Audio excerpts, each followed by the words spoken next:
Greetings and felicitations. This is Michael Haspel. Just a small amount of housekeeping before this episode.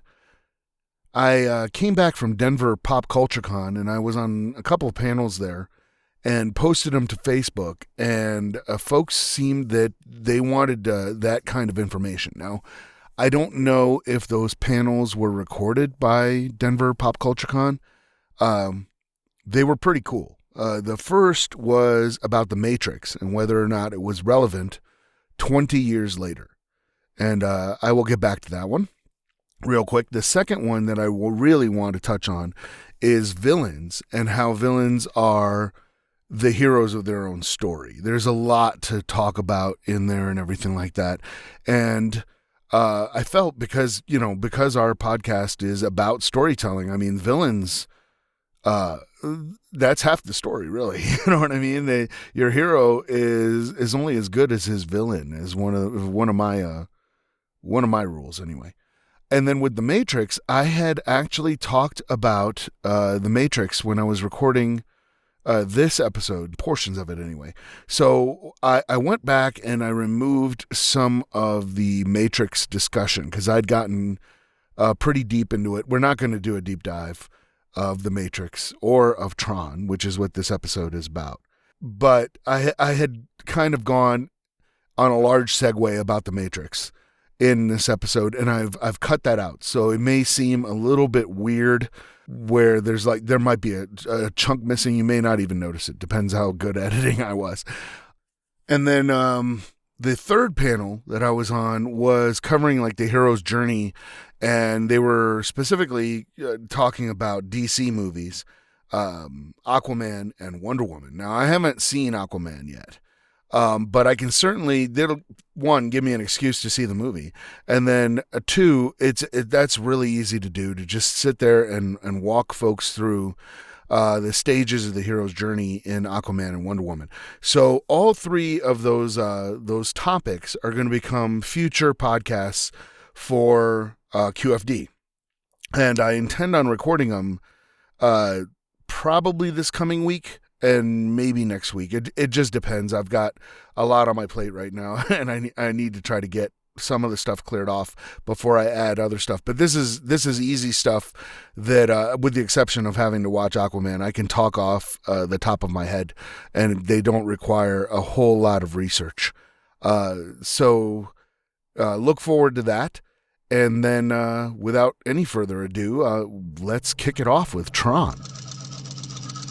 5, 4, 3, hands on keys, turn.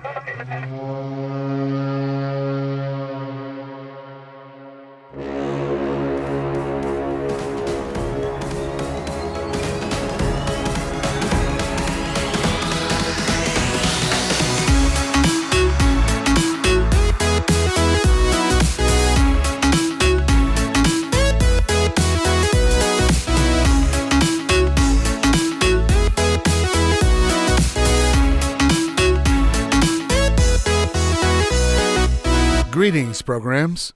When I was settling in to record this episode, I was kind of perplexed because I don't have a recollection of actually having seen Tron in the theater. I first remember seeing it on VHS, where I was conscious of that I can remember of seeing Tron. And that was probably a couple of years after it came out, probably 83 or 84. And my first recollection of seeing something that was associated with Tron was actually in the arcade. Hence some of the sounds you're hearing right now. Because I wanted to bring back that 1982 ambiance, right? So you're at the mall. You've just bought some D&D modules, maybe at the B. Dalton or the Walden Books, and you're strolling down to Aladdin's castle to spend, a fistful of quarters, as the song says, and you're walking in, and there's some new games out. There's Zaxxon, there's Miss Pac-Man, which is interesting. Donkey Kong Jr. which if you've been pretty good at Donkey Kong, well, now you have a new challenge. Dig Dug, which is a big favorite. Time Pilot, Joust, which is always fun. Galaga, Robotron 2084, which might have the same kind of, a significant plot points from the Terminator in there. Moon Patrol. And then down towards the end of the arcade, there's literally a crowd around one of the new games. And I distinctly remember this one, teenage girl, her white shorts were glowing purple because the entire cabinet was covered in blacklight. And it was just like, whoa, what is this? And honestly, I think this was probably 1983 and not 82. But it was a game called Discs of Tron. And it had this kind of cabinet that you went and you stood inside. And it had black light all over it so that anything white on your clothes would glow. And you were playing this kind of game where people were on these discs and they were throwing these kind of balls at one another, and it would ricochet off the walls and take out sections of the disc. And it was really, really cool, and people were all over it. It had a long line, people wanting to play and everything like that. A lot of fun. And that game in itself became kind of a cult classic, and it was hard to find in later years. The other arcade game that came out was called Tron. And it was kind of 4 arcade games in one. It had kind of a breakout type fighting the MCP mode, a mode where you fought a bunch of grid bugs, a combat-like tank simulation, and then light cycles, right? Where you were driving a little kind of motorcycle, and it left a trace behind, and the whole idea was to get the other cycle to crash into your trace and not box yourself in with your own trace because the traces didn't decay. And that was supreme amounts of fun because it was kind of 4 arcade games in one. You could just go through these different stages and levels and get better and better, and they got harder and harder, and it was a heck of a lot of fun. And then I found out that, hey, these 2 games are based on a movie by the same name, Tron, right? And for folks who don't know, I will go through a really brief kind of synopsis of the film right now, because it is conceivable that more people have seen Tron Legacy, which was the sequel that came out in 2010, instead of the actual original film Tron. So the idea behind it is that there's this guy named Kevin Flynn who was a programmer, software engineer for a huge computer corporation called Encom. And he made a bunch of video games and stuff like that, and programs. And this guy named Dillinger, who was kind of his competitor, wound up plagiarizing all of his games and taking credit for them, right? So helping Dillinger do that was kind of a self-aware AI called the MCP, which stands for the Master Control Program. And the Master Control Program knows that Dillinger plagiarized Flynn's games. So he's kind of blackmailing Dillinger, but because the games have been so successful, Dillinger is, I want to say he's like the VP of the company. He might be the president of the company, honestly. It's been a little while since I've seen it. And so they figure, Flynn has a program called Clue that he has hacked into Encom's system with, and he's trying to find evidence. He's trying to find the files that prove that he made the game, because now Flynn doesn't work for Encom anymore. He basically left, and he runs a huge video arcade. So that's his gig now, right? So when the film starts, we're actually with Clue, and we're seeing Flynn is in the real world, and Clue is in a representation of the computer world, and he's kind of like in a tank, and he's going around trying to find these files. Keeps calling Kevin his user, and he doesn't want to let him down. And what's interesting is that Clue looks exactly like Kevin, which is played by Jeff Bridges. And they wind up getting caught by recognizers, and Clue gets derezzed, which is killed in the computer version. And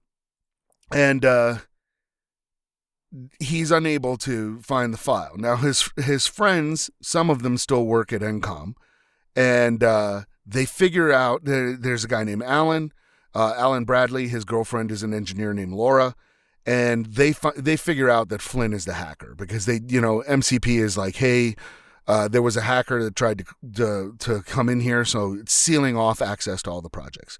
So they go to Alan and decide that they're going to let him in into NCOM so that he can get into the mainframe on site and he doesn't have to remote in, and he can find the files and they can get rid of Dillinger and the MCP and all their oppressive kind of policies, right? So that's the idea anyway. And they bring him in. They're able to sneak him into NCOM. He's able to get onto a mainframe, but the MCP kind of can see all and know all that's going on inside NCOM's buildings because it has access to the security cameras and everything like that. Now, one of the projects that Laura was working on was a way of digitizing real world things and moving them through the computer or storing them through the computer using kind of like a scanning laser technology. And so they show earlier on in the film that she's able to scan an orange and they move it through the computer and then basically recreate the orange, atom by atom, molecule by molecule, and it comes back. So they're experimenting on that kind of thing to send packages through. It's basically like a transporter, is kind of what they're working on. So when the MCP starts to threaten Flynn gets really cocky because he's like, a user. He's sitting in front of a terminal, and he's like, well, you're the stupid MCP. You can't do anything to me. And so the MCP is like, oh, really? Right? And fires up this laser and is able to digitize Flynn and pull him into the NCOM mainframe. So a lot of different things happen. He winds up meeting digital analogs of everybody he knows, because Alan had created a program to help battle the MCP's kind of, oppressive policies that they were putting on the mainframe. And that program is called Tron, which is where the movie gets its name. There are, Laura also has a digital analog, I believe, named Yori. And these guys find themselves, sentenced to death, essentially, to fight on the game grid. And we find out that the game grid are all these arcade games, and that every single time you're like playing an arcade game and, you lose a life or somebody dies or whatever, that's a program inside the game grid, essentially dying, getting executed or whatever, which is a pretty cool concept. It's pretty awesome. So, but Flynn is inside the computer, and from the inside, he's still a user. He is very much godlike, and he can do all kinds of things that regular programs cannot do. He runs into a bunch of different programs and artifacts or whatever that use or play on the terminology for computers. And so he meets bit and he meets RAM and all kinds of different stuff like that. We get light cycles, in reference to computer cycles. There's grid bugs. There's all kinds of different stuff like that. They talk about IO towers or, IO ports, stuff like that. So it's very, very cool. Of course, he makes friends with Tron. They figure out that he's a user pretty quick because he can do things that other programs can't do. He faces off against Dillinger's analog, and he takes down the MCP. And he's able to get proof that Dillinger had plagiarized all of his stuff. So he winds up becoming a major stockholder in the company. Dillinger is disgraced and obviously fired or whatever, but you never really find out. The movie wraps up when he's able to defeat the MCP. He essentially comes back out into the real world, and to him, only like maybe a couple minutes have passed. It hasn't been a whole long. It's still that same night. that they smuggled him in front, in front of the mainframe. So that's the idea behind Tron. And it did a lot of things right there that I think are really cool. One is it didn't coddle the audience at all. Now you have to remember, this is 1982, so the PC's kind of non-existent, right? The closest thing that we have, you might have some like a Motorola 8088 chip kind of computers that are running out there. You had the Atari 800, the Atari 8-bit series was out. I think those came out in 79. You had the Apple IIs were out. I think the 2 Plus was out already, maybe the 2E, but that might have been later. And in 1982, actually a month after Tron was released, you got the Commodore 64. So by no means, there were Tandys out there were TRS-80s, stuff like that, but by no means was a computer and computer language, computer ideas, in the common, tongue. That just wasn't the case. And the fact that Disney took a chance on this is amazing. Frankly, this movie, it's almost like this movie should never have existed, because it follows this really weird origin story where this guy named Steven Leisberger, hope I'm pronouncing that correctly, he had an animation studio, and he played Pong, and he came up with this idea to make a film about the inside of video games. And his idea for it was essentially to bring the world of computers to the masses. That was his entire idea. And he was going to do this by making a kind of an animated film that was going to be mixed in with live action, which actually is what Tron is in a really weird way. So he had created the character of Tron for this kind of backlit test thing. It was like a 30-second long animation, but it is traditionally animated, like hand-drawn animation. And also in that little 30-second animation, Tron is actually armed with like 2 exploding discs that he could throw around, which is kind of interesting because that image comes back in the character of Rinsler in Tron Legacy. So it's kind of neat to see how things come around full circle. But yeah, his ambition was essentially to go, hey, there's a lot of really cool computer stuff coming, and we need to kind of get the audience in on this, right? And so they brought it to, I guess, a couple different companies, Warner Brothers, MGM, Columbia. And this is a very like crazy high concept movie, so if the traditional studios were just not going to get it, but Disney, being an animation studio, kind of went, okay, we kind of understand what you want to do here, but it was very, very strange. So keep in mind, this is like Byte magazine is around at this time. This is a long time ago, frankly. And it kind of pains me to say that, but it is. So they decide that the best way that they're going to do it is through this kind of method it's called like a backlit animation, right? And it was like a technique that was very popular in the 70s. So what they do is they're going to film it in black and white, and then they're going to film it in against black backgrounds. So the actors are essentially going to just stand out from that background, which allows rotoscoping very easily. And rotoscoping is a technique where somebody has to go in and painstakingly, frame by frame, either cut a character out of a scene or animate something in the scene, frame by painstaking frame.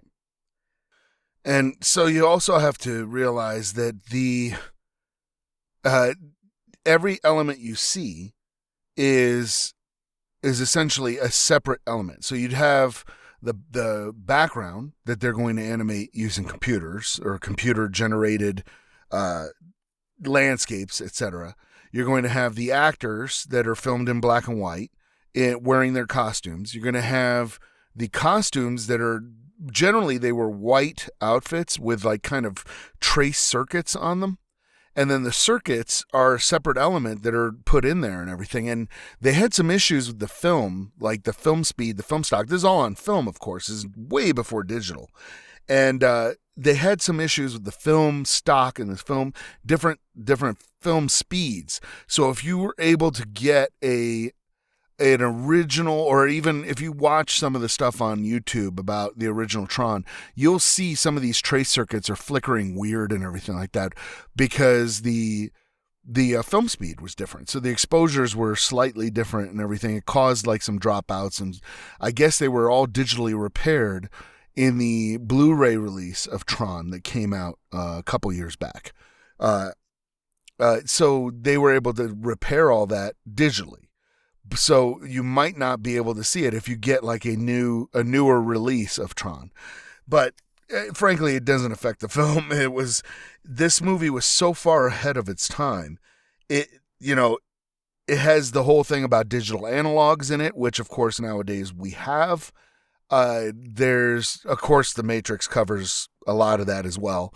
And I suspect that this film had a lot of influence on The Matrix. And we'll get to talking about that in a little while down the road. But we have an online presence now. We definitely have a digital analog that's in a computer somewhere. It doesn't look like us or anything.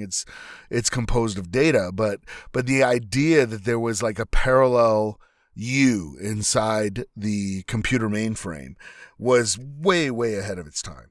On top of that, it kind of got lost on a lot of people, and this happened in Tron Legacy too, and we'll talk about that. That people the story went right over their heads, and they were caught up in the spectacle of everything, of the light cycle races and everything. If you read a lot of the critics are comparing it to Star Wars and Empire Strikes Back, because that was the only thing they could really compare to something that was groundbreaking. That was their way of saying we've never seen anything like this before. It is groundbreaking, right? And the film, the story, there's elements, there's more to the story going on than just this kind of fish out of water, guy getting pulled into another realm portal fantasy story, which is what Tron is. If you break it down to its core, genre, that's really what it is. It's really about kind of faith and against nihilism or kind of atheism. And the phrase comes up over and over and over. Do you believe in the users? And these programs some of them are faithful, some of them are not. They can't understand why, if the users exist, why things like the game grid exist. Different things like that. The director did a really good job making the computer world look like the human world with parallels, and then making the human world look like a computer world, especially I think towards the end when they kind of pan out over whatever city it's supposed to take place in, and you see the traffic patterns, and they look like circuits on the circuit board. They look like light cycles. They look like what we've just seen, and another crazy thing I need to talk about are the computers that they used to do the visual effects. I mean, this is like the first big CGI movie. I mean, this is, granted, the whole thing's not CGI, but it can't even be traditionally animated. Although I do believe that there are parts that are traditionally animated that are in the film. I think so. When they show like a close-up of a grid bug, that is traditional hand-drawn animation. But there's some crazy stuff in here that blows your mind. The computers used to make all the CG that you see in the movie had 2 megs of memory. 2 megs. That's it, right? And then at the time, computers could not do animation. So there's no way, like nowadays, if you wanted to do like a light cycle, you'd make the model, and then you would tell the computer, make this model go from point A to point B, and it will extrapolate how that model is going to move. And then you can tell it, how to do different motions along the way. You could tweak it. We have tools like Maya and Lightwave that let you do all that stuff, right? So, but in this day, this is 1982. No one's ever done any of this before. This is so insane that they go, okay, computers can't animate stuff. They could draw single frames. And some of these single frames took 6 to 12 hours to render.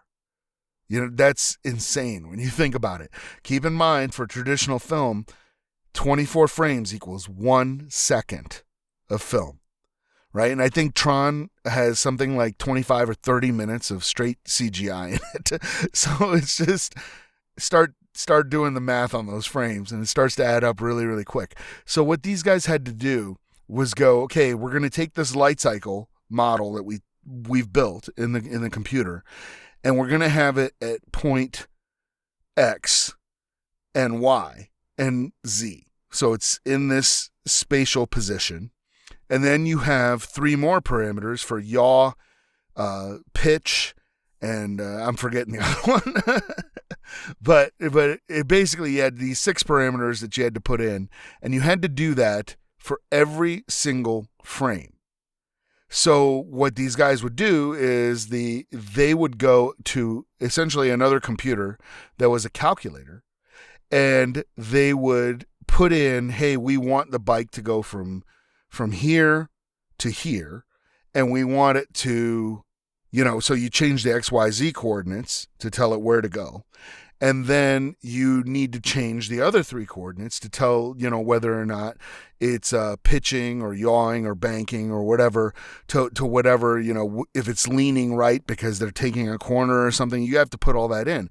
And a computer is really good at doing all those calculations. So they would put those in and figure out over those, that number of frames, how the bike should be moving. To figure it out, and then they would write it down.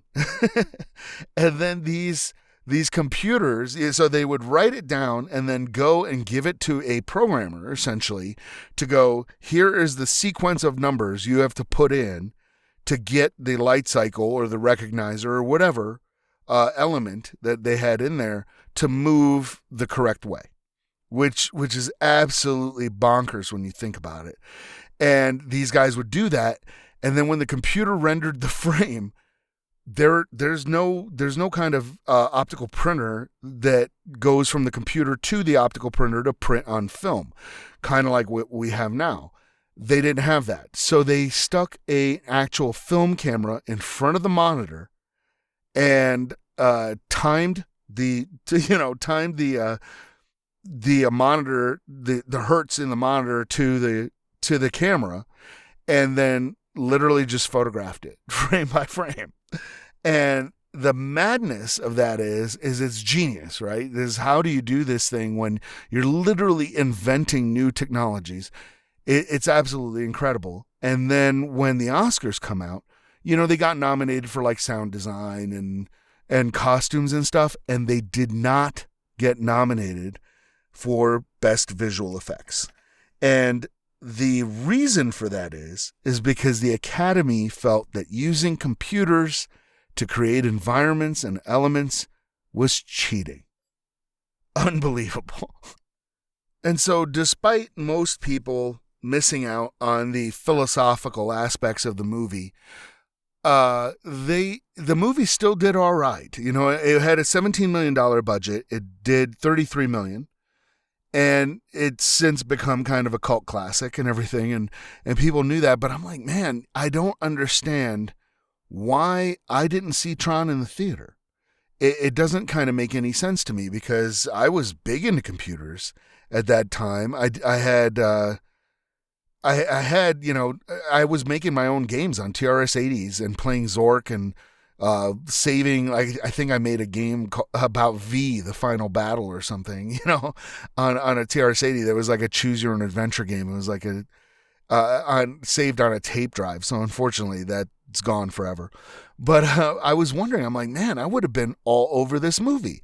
So I started doing some research on kind of where, did it not get wide release, or what was the reason for this?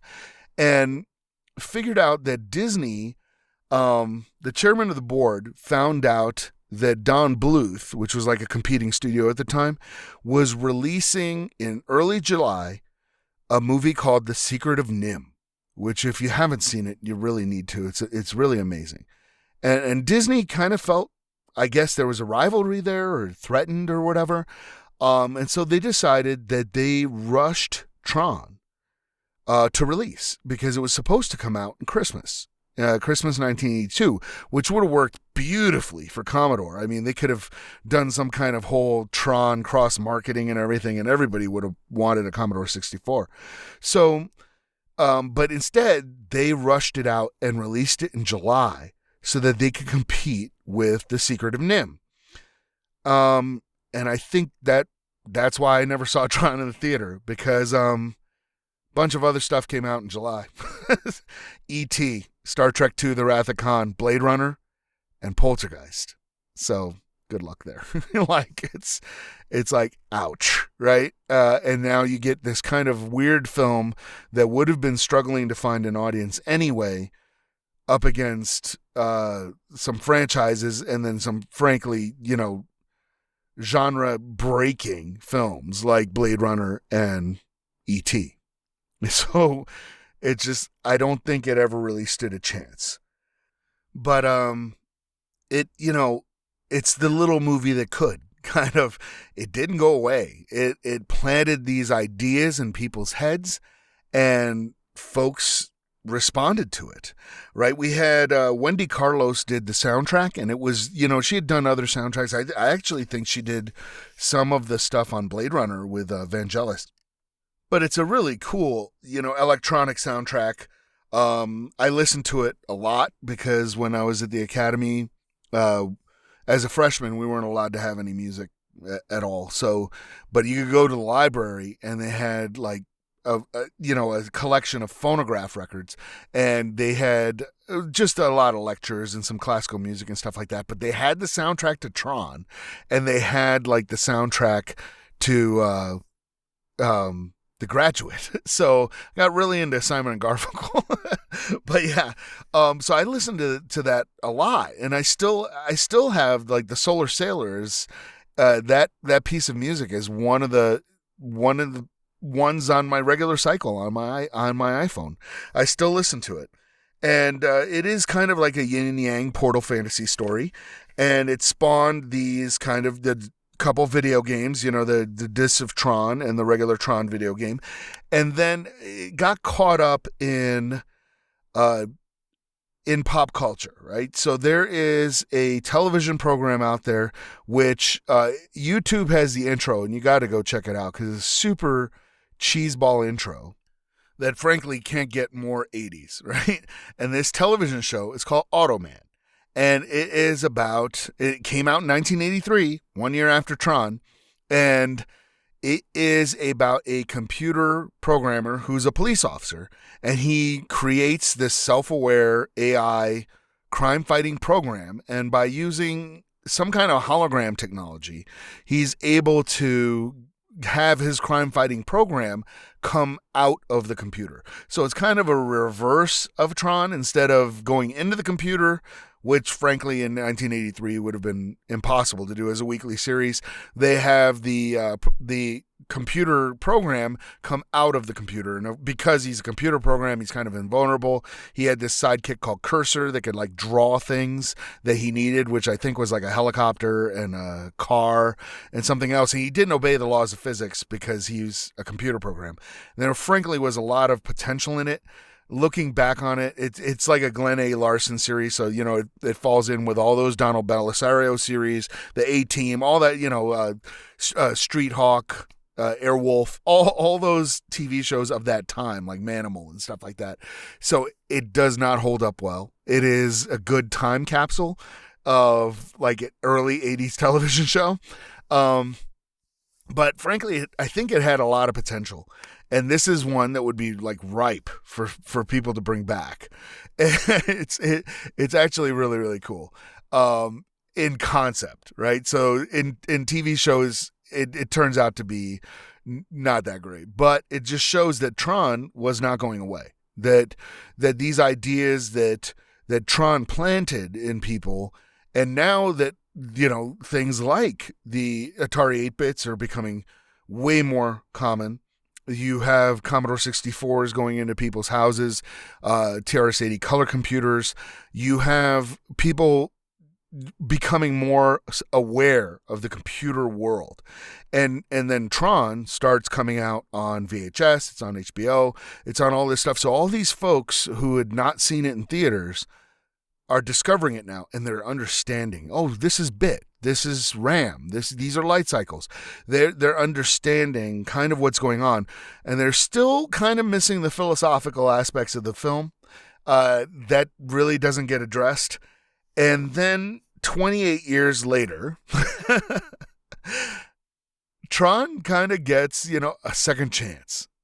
And there's a movie that came out in 2010, I believe, that is one of my favorite films ever. I really, really love this movie. And it's Tron Legacy.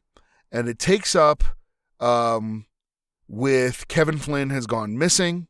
His son is now like a majority shareholder in the company, and he's trying to figure out what happened to his dad. And he's played by Garrett Hedlund. And he goes and talks to Alan.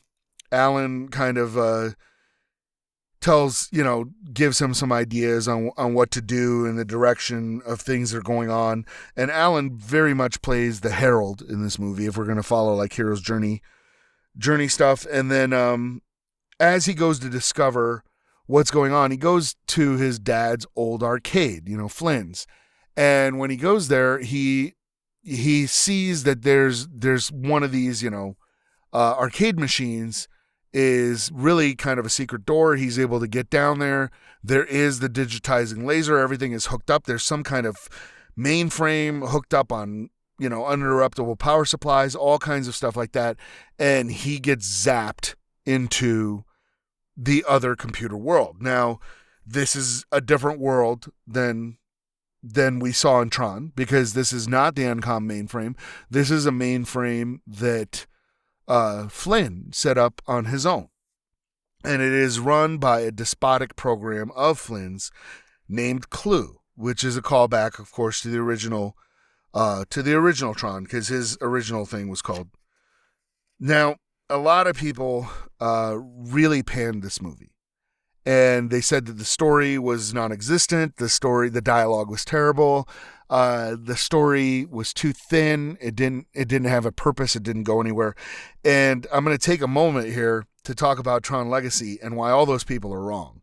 And essentially, they missed the story, just like a big chunk of people missed the story in Tron. They stuck to the surface story and missed everything else. So we're going to talk about that a little bit. But before I forget, if you've never seen Tron Legacy and you're not even interested in anything about Tron or people getting pulled into computers or anything like that, the whole thing looks hokey and cheesy for you, please look into the Tron Legacy soundtrack, because that's one thing nobody disagrees about. Like, the soundtrack was created by Daft Punk. The score was created by Daft Punk. It is probably one of the best scores ever made for a movie. It is unbelievable. I adored it because it introduced me to Daft Punk. I did not know who Daft Punk was until the Tron Legacy score blew my mind. And I was just kind of like, I need more, So I really got into Daft Punk because of that. So Tron Legacy has some serious storytelling problems, right? So The main storytelling problem viewed throughout Tron Legacy is that it relies way too much on exposition. It starts with a scene that I think should have been cut out of the movie entirely, or you should have only seen Flynn from behind. It starts off with Flynn telling the story of Tron, like of what happened in the 1982 film, and about the light cycles and everything. It's told actually really, really well. It's he says something like the grid, and then he starts to explain, did he think that things moved like ships and motorcycles? What did they look like? And then he's like, one day I got in, right? And that's how the movie starts. And he's talking to his son, who's about, he's young. He's like 10 years old or something like that, or 8 years old or something. And they start with this pretty heavy exposition recap of what happened in Tron, in the 1982 film Tron. And then Flynn goes to leave and we get to see his face. And it is a digital version of Jeff Bridges. Unfortunately for Tron Legacy, the technology just wasn't there yet. Now, it broke new ground because this is, if I'm not mistaken, this is the same technology that they used for Captain Marvel to de-age Samuel L. Jackson. And he's in the whole movie as young Samuel L. Jackson, looking like he did in Pulp Fiction. It's insane, It looks really great. But Tron Legacy was the first one to really actually try that. And it's not quite there yet. And I think that if they had left that out of, say, the real world, then when we see Clue, which was also played by Jeff Bridges using this kind of digital de-aging technology for his face, we wouldn't have been as stricken by the uncanny valley effect that is very much present in Clue and in young Jeff Bridges using this technology. It kind of wasn't ready for prime time yet.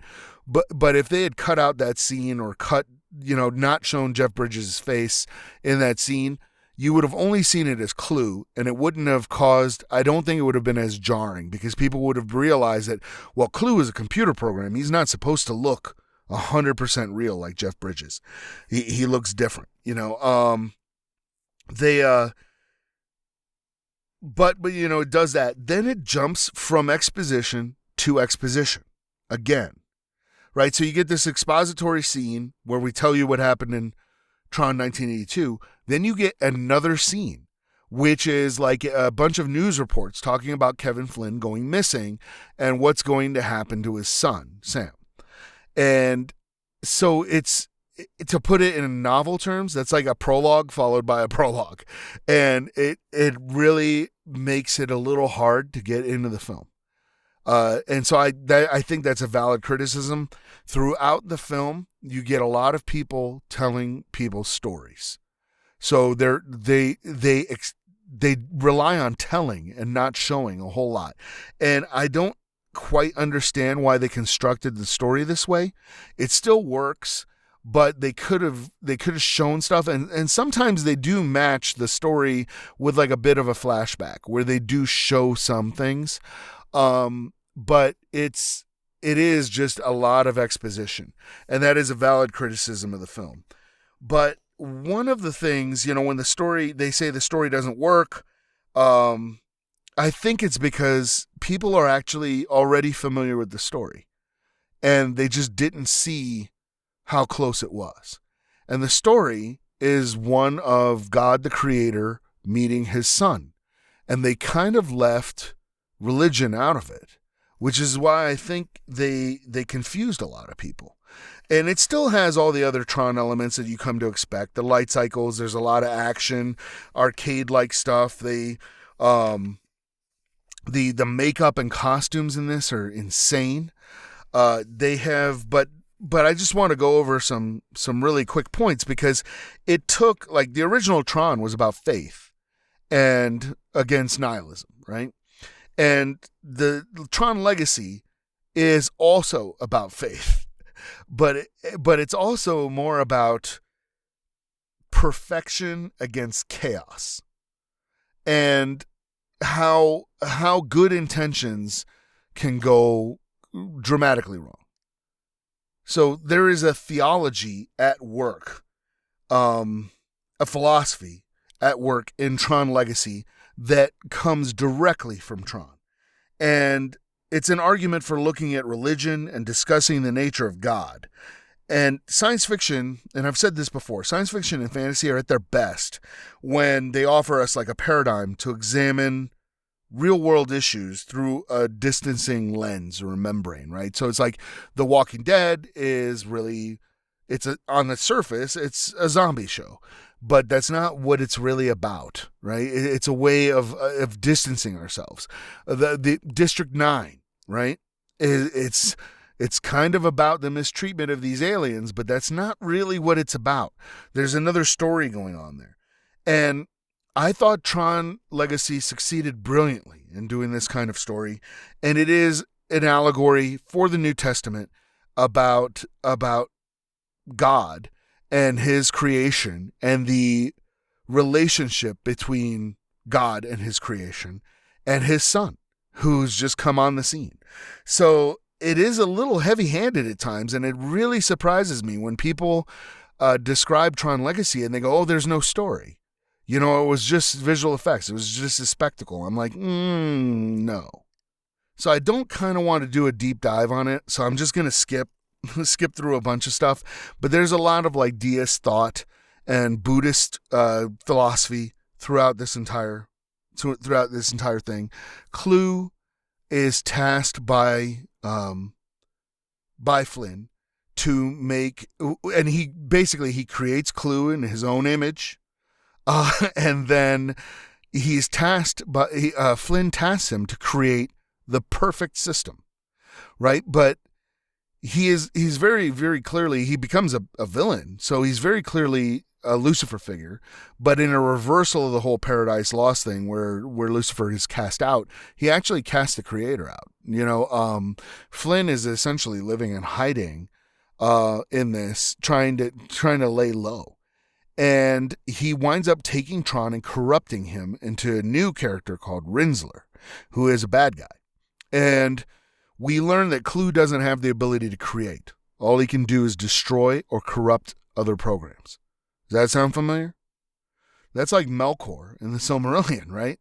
He can't. Iluvatar can create stuff. The Valar, what's the other name? It doesn't matter. But Melkor is based on Lucifer from Paradise Lost, very clearly. And that's what's showing up here. We get to see when Sam comes in, you know, he gets thrown onto the game grid, which brings up some interesting questions, because there's like a huge crowd watching the light cycle competition and the disc wars and all this stuff like that. And it's a form of entertainment for them. Very, gladiatorial kind of entertainment where they've taken this game grid and changed it. Now, so there are some unanswered questions here, like whether or not Flynn created the game grid when he rebuilt the system, knowing that like programs would die in there. And then the other question that comes up is who's watching like what programs are programs just like this are during their down cycles when they're not doing anything or they're minimized or whatever, that they can just, I'm not working right now, so I'm just, I've got a couple cycles off, so I'm going to go down to the game grid and watch some other programs get killed. So it's interesting in the sense that it kind of creates some interesting thoughts that go on there. But when we meet Flynn, he's essentially recused himself from the whole world. He's not interacting in everything anymore. In fact, he quotes the 80s movie War Games. He says, like, the only way to win is not to play. This is a heavily deist vision or view of the creator. Basically, it's God as a divine watchmaker. Like, he created everything, set everything in motion, but he's not going to mess with anything. There's just There's a lot of Buddhism that comes up in this spot. I think maybe Jeff Bridges was channeling a little bit too much of the dude and not enough of Kevin Flynn in some of the sections. Olivia Wilde's performance is amazing, and we find out that she is a program called an ISO, which Flynn did not create. So there's this entire idea that the creator have complete control over his own creation. It's frankly something really cool to think about. It's a lot of really great philosophy. The dead giveaway that this is the story you're watching and that you already know this story and they're just framing it in a different way is a scene where Sam gets impatient with Flynn not doing anything, and he goes off to find a character named Zeus, right? That's going to help him do all this stuff. He runs into a guy who says that he can take him there, named Castor. He's played brilliantly by Michael Sheen, who is currently in the Good Omens television show. So he does a great job here as Castor, and he kind of just like mocks Sam in his quest, and he very clearly comes across as an agent of Clue, or Satan in this case, right? Because Clue is the movie's kind of Satan figure. They go through the trouble of having him dressed all in white, and Sam is dressed all in black in this thing, and so is Cora, and so they really start to hang lanterns on a lot of things that's going on. He is like in charge of a lot of entertainment. He sits there and he promises that he can give Sam whatever delights he wants, and one of those is an incredibly made up, beautiful Bo Garrett, who is one of the contacts that work for Zeus. And we've seen her before in this scene where she's named as one of the sirens, and her duty is to get new programs armored up for the game grid, for the Disc Wars and stuff like that. And she's able to notice right away that Sam is not like the other programs. She even says this one is different or something like that. But we get this entire thing. And it's very much like the guy who runs Pleasure Island in the movie Pinocchio, where he's tempting, all these people with pleasures and delights and all this stuff. But we also see people in his club, which is called the End of Line Club, which is a reference to the original Tron, that worship the users. They're there trying to like get some kind of resistance going against Clue.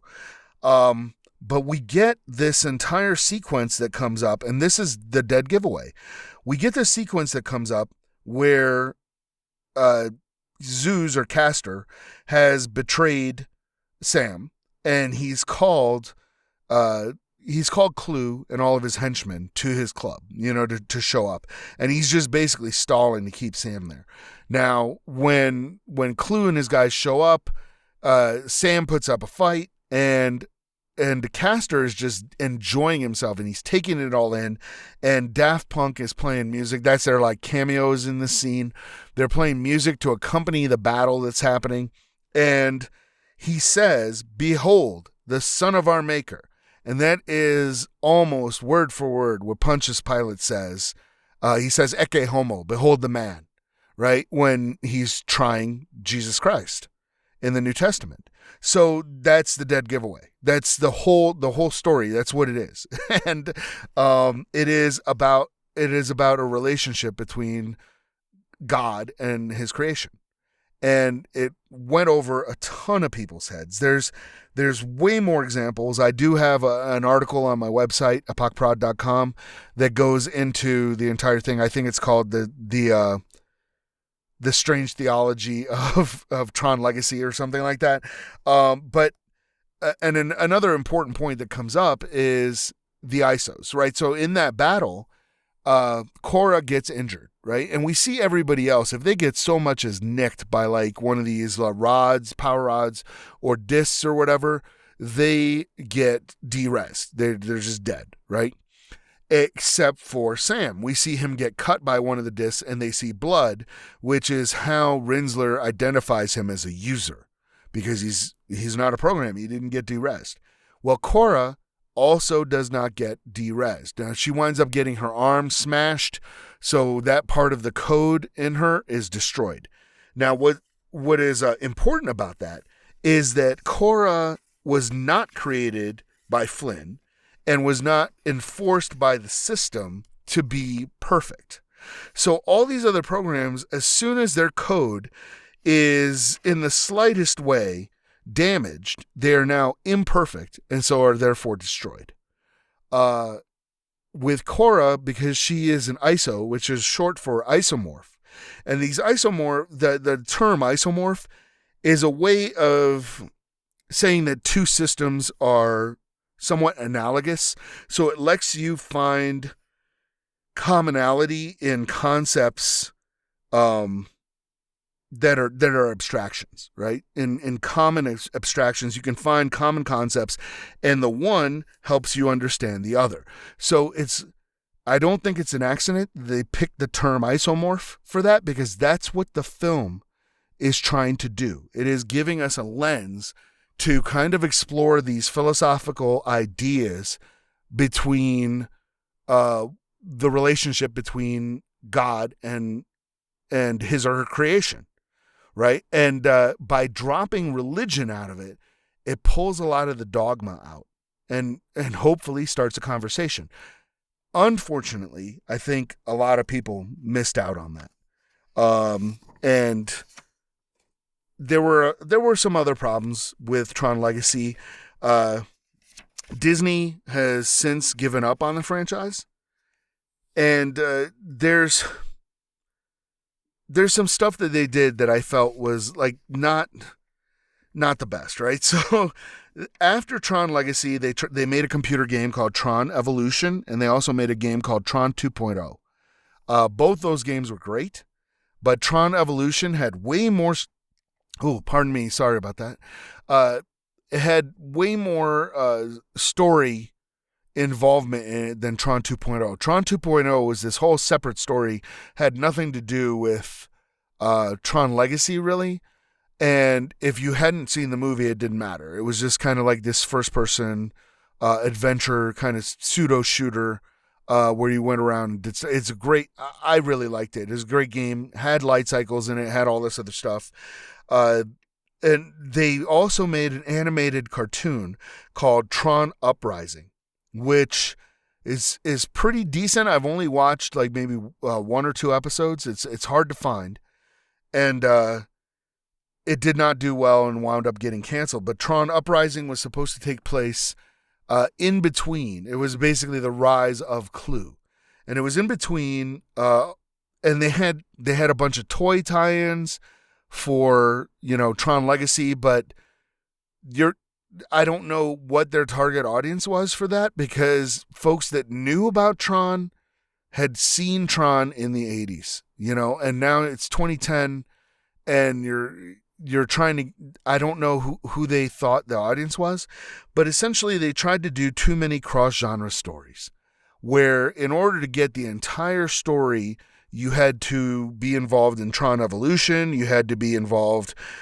watch Tron Uprising. You had to be involved in a bunch of different stuff. Know the tie-ins, and figure all that stuff out. And it was just kind of too much. The Matrix did the same thing. With the sequels, they had all these stories of who the Keymaster was and why the Oracle looked different and all this stuff. But if you just watch the movies, you'll never know any of that stuff.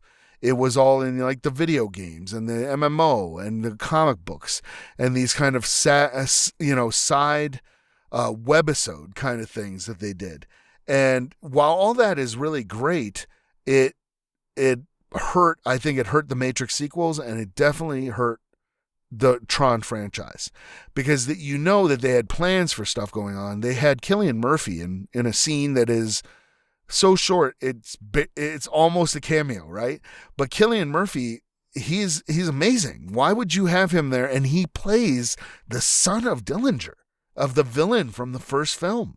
So there's no way that wasn't intended to be something. They had some digital shorts come out called Flynn Lives, talking about the Flynn Lives movement, that featured, Sam revealing that there was this whole kind of conspiracy movement out there believing that Kevin Flynn was still alive and that NCOM was covering it up and what was happening.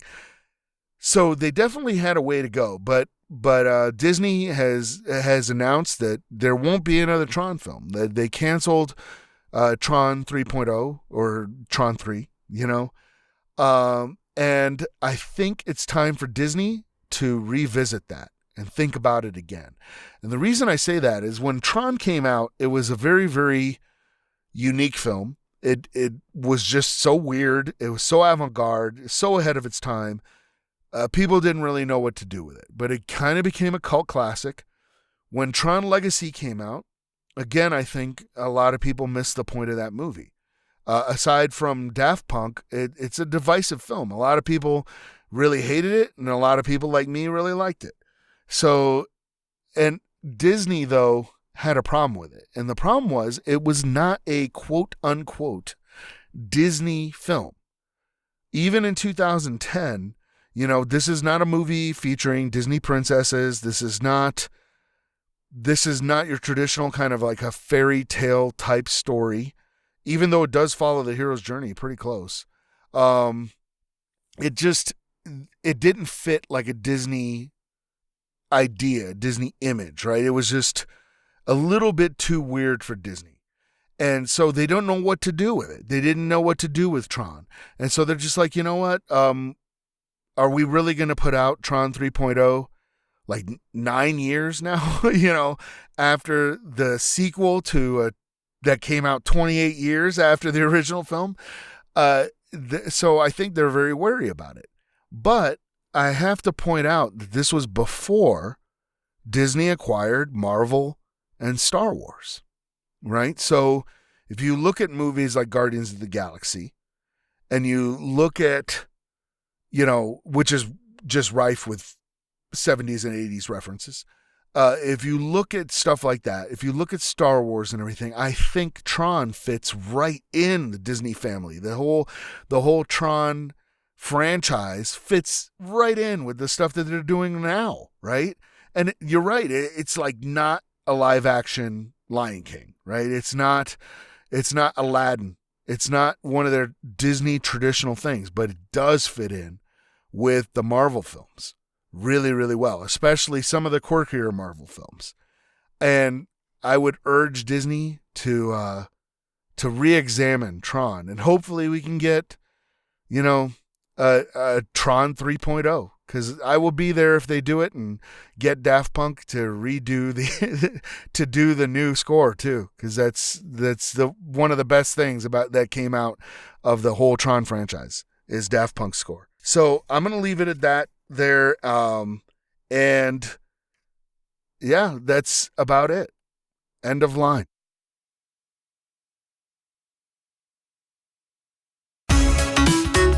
You have been listening to Quantum Froth Dispatches by Michael Haspel. Music and other cues are provided by The Fat Rat. The song you're hearing is Monody, featuring Laura Brem. If you would like to support the podcast, please visit www.patreon.com/QFD. Thank you for listening, and we now return you to your mundane reality.